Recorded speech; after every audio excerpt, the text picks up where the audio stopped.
برینên şer çîrokên êşê li Şingalê vedibêjin. Welatiyekî komalgeha Dugurê ye. Piştî 11 salên jiyana awareyê vegeriya mala xwe.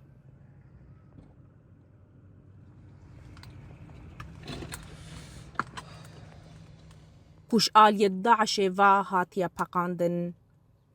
Li ber çavên wî xaniyên wêranbûyî û dîwarên herifî wekî şahidên bêdengin ên yek ji tawanên dagîrkeriya Daişê li sala 2014 ke li dijî wan encam dayîn.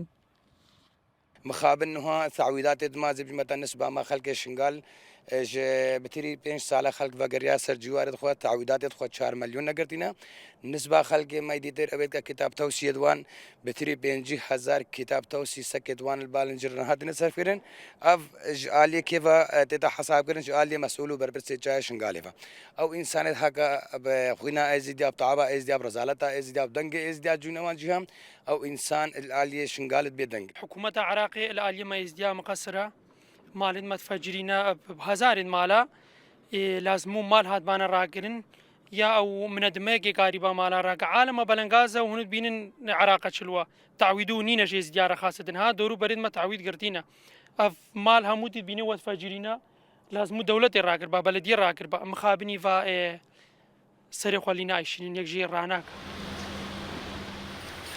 Li gorey amara nivîsîngeha Qerebokirnê ya Şingalê ku welatiyên qereboyên xwe wergirtîn nagehîta 10%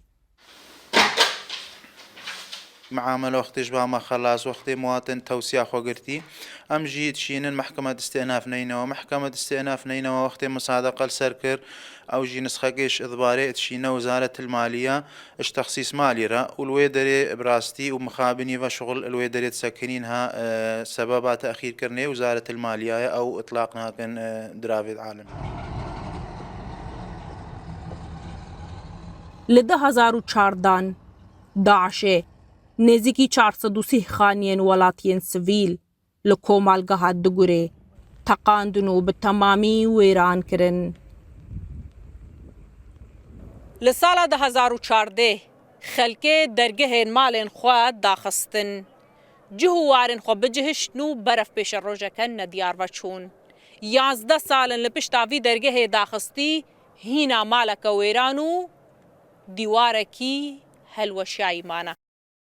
Edla Bekir Rûdaw, Komalgeha Dugurê.